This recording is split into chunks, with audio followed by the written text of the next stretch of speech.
Since Uber started back in 2009, it has become a huge success. It now operates across hundreds of cities in dozens of countries, and it's worth over $18.2 billion. But there's also a dark side to Uber, and that's what we're going to be talking about today. Hey YouTube, I'm Courtney McGinley, and welcome back to the most amazing top 5. Before we get started, I want to know, what's the scariest thing that's ever happened to you? Let me know your answers down in the comments. Also, don't forget to subscribe to our awesome channel if you haven't already. We bring you guys new videos 6 days a week. And don't forget to show us some love by hitting that like button. And don't forget to let me know down in the comments what other top 5 lists you would like to see me do. Alright, let's get started on our list of the top 5 scary Uber stories. Starting off at our number 5 spot, assault. Back in 2014, a driver working for UberX, the low-cost version of Uber, was charged with a misdemeanor battery count after he attacked a passenger. Davia Whitmire was the driver's name. Davia told his passenger to get out of the car for no reason, so the passenger went to take a picture of the license plate so he could send a complaint to Uber. And that's when Davia punched him in the hand and elbowed him in the chest. After the attack, it was realized that Davia had multiple drug-related felony convictions, and at the time of the attack, he was on probation for a separate battery charge. So Uber, who claims they give thorough background checks, must have missed something with him. At number 4, racist. This one is really disturbing.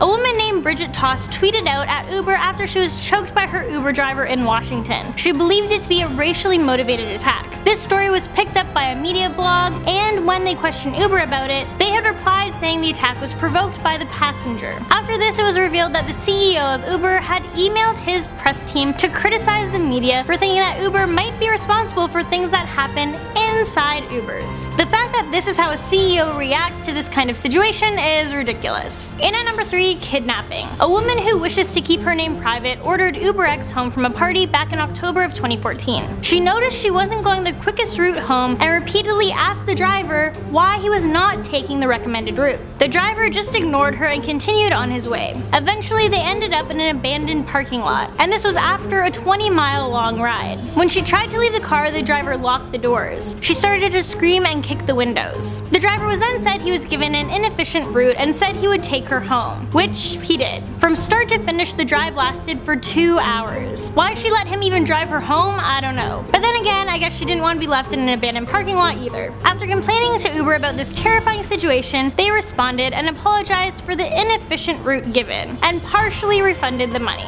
That's messed up. Coming in at number 2, rape. Back in December of 2012, a 20-year-old left a bar and took an Uber home. During the trip, her driver kept complimenting her and made advances towards her, which she just ignored. Once she arrived home, she got out of the car. It was then that the driver grabbed her from behind, threw her to the ground where she knocked her head on the concrete, and then he raped her. She reported it and nothing was done. And in at number 1, attack. Back in September of 2014, a 35-year-old man named Roberto Chicas was attacked with a hammer by his UberX driver. The attack ended up being so bad that he was sent to the hospital for 3 days. One of his eyes was hit with the hammer, and the doctors had told him he was at risk of losing it. He also had a fractured skull and required reconstructive surgery on his face. The driver ended up being charged with 2 felony accounts for assault and battery. Yeah, that's crazy. And there you have it, that's the list of the top 5 scary Uber stories. Thank you guys so much for watching, and I'll catch you in the next one.